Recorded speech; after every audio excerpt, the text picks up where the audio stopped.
Hello and welcome. I'm Elise Curry, and I'd like to welcome you to our broadcast today. We have a very special guest, Tim Johnson, the King of Cheap. So, Tim, we'd like to welcome you to our broadcast. Thanks for having me.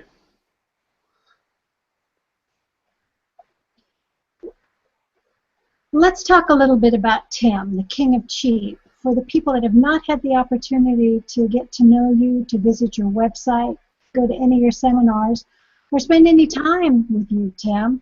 So can you give us an overview of really who you are so we get a sense of how the King of Cheap came to be?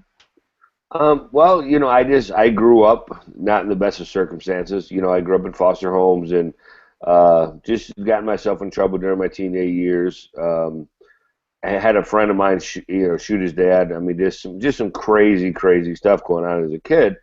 And what I really learned is, we didn't have much money back in them days. You had to work for everything. So one of the things that, as I was, doing $6 an hour, $7 an hour, I still remember back in the day when we were paying $3.35 an hour for minimum wage. So one of the things that I just, if I wanted something, I knew I had to go work for it. And the more I could haggle, it was easier for me to get things. So ultimately, I just started asking some key questions. Hey, is that really the best you can do? You know what I mean? I was into carnivals for a while, learned to be an agent, learned to be a ride jock. You learn a lot about people when you're walking up and down the Midway and they're trying to spend money. Really is really trying to get that money out of them so that I could survive and actually eat and actually make money. So probably one of the best teachings I ever had was actually being at what they call a gypsy or whatever you want to call it. But as far as a sales standpoint, you just knew because, you're walking down the Midway, how about a bear for that love affair? You know what I mean? And if the guy turned around and laughed at me, I'm like, what, are you too cheap to buy something for your old lady? You know what I mean? So it just became kind of a game for me. And when I started getting an adrenaline rush trying to get, just get it cheaper. If I was buying, trying to get it cheaper, or if I was selling it, trying to get more money. So it was all about haggling for me, which is, back in the 30s, if you remember, there was a lot of people that, their grandparents were very frugal. That's why you notice a lot more of the 65 and older have retirement funds, great place to find money. You just have to, ask the right questions.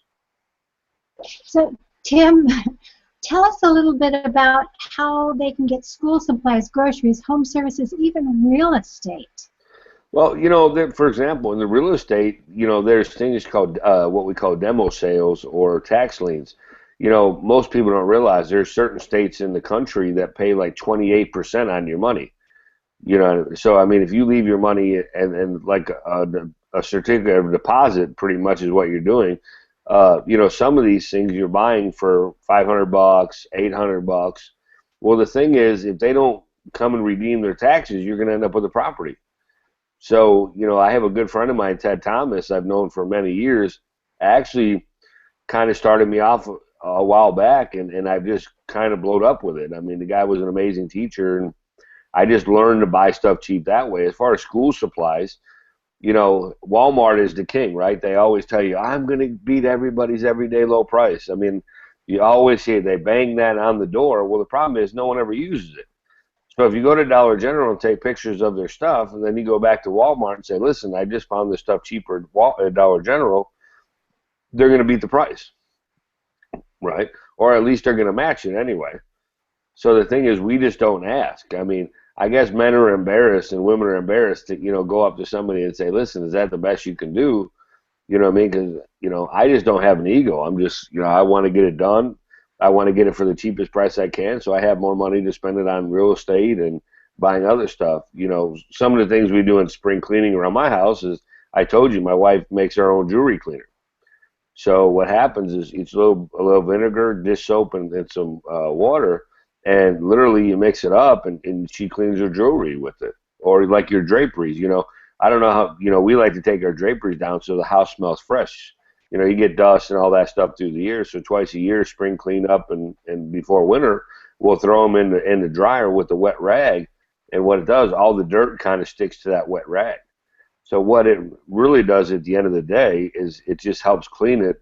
It's almost like dry cleaning, but it's just, you don't have to spend all that money getting dry cleaned, one of the other things I tell people, at the beginning of school, why not take your grandma out, for dinner, right? You're going to spend $20, but guess who's probably going to buy all the grandkids their stuff, right? Now it's probably pretty sneaky, but grandparents get like the senior citizen discount.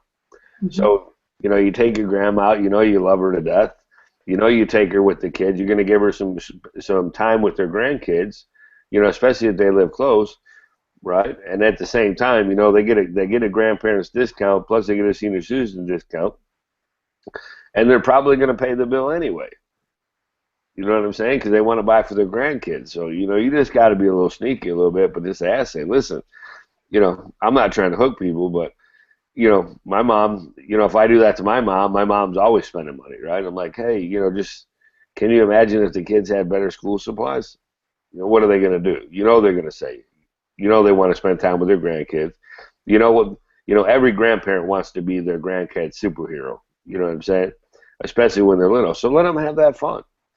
You know what I mean? It's just a cheaper way. I don't mind my parents spending money on my kids. So, Tim, share 2 or 3 more little tips that will help them get the most from their bang for their buck. How about I'll teach them theory. So a lot of times there's an app called Red Laser that when you go to a store, if you tag on an item, it'll tell you in the area where it's cheaper. Okay, so for example, you go into Walmart and you click on that item is actually going to go to 5 or 6. It might go to Costco, Walmart, Walgreens, CVS, and it's actually going to tell you where that product is cheaper. So, I wouldn't go out, you don't want to drive around like crazy, but if you start to get the items that you buy every day and you start to do homework while you're in those stores, you're going to know at which stores you want it to buy or which gas stations you want to buy gas at. There's a gas app, where's the best place to buy gas? There's an app, it's called Gas App or something. And you can literally download it onto your phone and it'll tell you where stuff is 20 cents cheaper than it is across town. So again, it's just being frugal about where you want to go. Another one is like, when you talk to hotel chains, most people don't know it, but if you're a friend of someone that owns a hotel, they have a friends and family discount. So a lot of times, so I know some hotel owners, so when I travel, if I don't want to pay the $119, you know what I mean, I want to pay $60, I'll call them up and say, hey, listen, by the way, I need a discount. I'm going to be in a hotel, and then you get the family and friends discount, like Comfort Inn, you can get for like $35 as long as you book it ahead of time. Okay, not many people realize if you have friends that are homeowner, or if you're a contractor and you're working for hotels like we do, you might want to just talk to the hotel owner and say, listen, my wife and I are going to be traveling with my kids. Did we do a good job? And they're going to tell you, yeah, as long as you do a good job. Now you get a hotel, you would have spent another $75 a day. Now you could probably spend a little bit more money on Orlando or wherever you're going than having to worry about spending $300 for a hotel. Those are some great tips. Thank you for sharing those. But Tim, you also have some incredible programs available, educational tools that are available on your website. Can you tell us a little bit about those and how they might be able to access them? Yeah, so if you go to the King of Cheap, it's called King of Cheap website. There's some different. If you go to the products page, there's some different things. I wrote the book From Hood to Good, which is just a lot of marketing secrets, what's made me successful in this business. I wrote another book, The Blueprints to Foreclosure Secrets. That's just really the tricks around buying stuff cheap in the foreclosure market. We do some mentoring and coaching in the real estate space. We call it the Renegade Real Estate Riches System. It's really just all about due diligence and all about the stuff that you want to do every day as far as being the king of cheap. I mean, most people don't realize the largest landlord in the country are the cities, the counties in the state, right? Because they're always taking stuff back because people don't take care of it. They abandon it. Who ends up getting stuck with it? The city does. Well, the city wants to put it back on the tax roll, so obviously they're going to do everything they can to get you as an investor to come in, spend money, fix it up, because they just want it back in the tax roll, right? Mm-hmm. So a lot of the courses we have, and some are some lighter stuff. We have the blueprint of the foreclosure blueprint, which is the book I was telling you. We also have the flipping system, which is just it's just the paperwork that you want to do when you're going out looking at real estate. You know, here's your CMA, here's your rehab list. So most of that stuff is all built around real estate. We do put out a newsletter that if people want to. We put out a newsletter every month for the King of Cheap, so that people just get crazy ideas. I mean, a lot of times I'll video something crazy that I bought, or you know, I just bought 3 bathtubs. You know, I was at Lowe's, and they actually were taking down all the displays, and I said, listen, I'll give you $50 for all 3 of them. They said, okay. You know, and for rental properties, you know, I'm not spending 109, I spent 50. So, you know, you figure I would have probably spent $400 with taxes, and I just paid 50 plus tax. So it's a $350 savings. But I'm not afraid to ask. You know what I mean? What I find crazy in this business is that men and women will do whatever it takes and spend as much money as it takes to beautify them, or make sure, you know, they'll do anything to chase a woman, or a woman will chase a man. But not once will they feel entitled to just literally go up and say, listen, is that really the best you can do?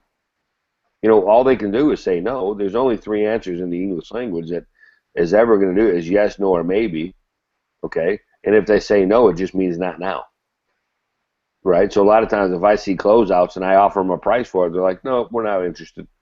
Okay, they're just not interested now, because a month from now I'll wait to see what's cleaned out, go back, give them a different offer, and usually I get it. You know, so I just, you know, you haven't been to my place, but I have a warehouse down in my basement. You know, we got a place outside of town, but we use a lot of that for the flips that we do, which just makes life a whole lot easier.